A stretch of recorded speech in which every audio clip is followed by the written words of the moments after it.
It is about as far removed from the Amazon as you can imagine, but the patchwork of South Gloucestershire is now the front line of an urgent attempt to contain a significant new variant from Brazil.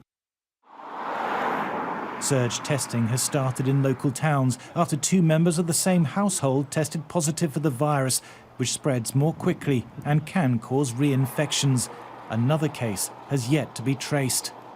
I'm a bit concerned about it, obviously. You just have to be careful about it. Very worried. Yeah, very worried indeed. It's just set everything back again now, isn't it?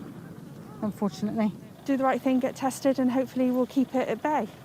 3 other cases are in Scotland and are isolating, but the missing person in England completed a home test or local authority test on the 12th or 13th of February, but didn't put their contact details on the paperwork. Labour blamed government delays in bringing in hotel quarantines, denied by the Prime Minister. We're continuing to do everything we can to stop variants coming in at our borders. That's why we've got a tough regime. But were we not too slow with the hotel quarantine, though? I don't think so. We've moved as fast as we could to get that going. The P1 variant has 3 changes to its genetic code that make it such a concern. It has the same N501Y mutation as the Kent variant, which seems to increase infectiousness by between 30 and 70%. It also has the E484K mutation found in the South African variant, which is known to help the virus evade some antibodies. But it also has a unique mutation called K417T. Scientists haven't properly studied what that does to the virus. We don't know enough to be able to understand if this mutation is going to be of concern for vaccine efficacy. As far as we know now from the vaccine companies that we have approved vaccines from, they're still working against this variant.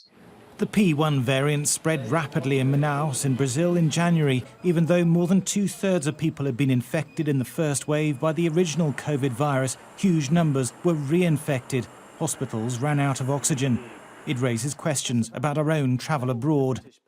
Is there any prospect of a foreign holiday this summer when new variants are crossing our borders? We are still in a zone of great uncertainty about what the virus will do next.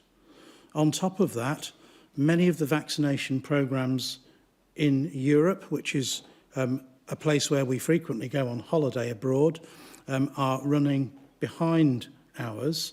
And clearly, whether we can go on holiday abroad to places such as Europe depends upon what other countries will say and do in terms of foreign tourism. There was more promising data showing that both COVID vaccines in the UK are 80% effective at preventing hospital admissions in those aged over 80. But while there is uncertainty over the effectiveness of the jabs against the Brazilian variant, every attempt is being made to stop it spreading and undoing the good work of the vaccine rollout. Thomas Moore, Sky News.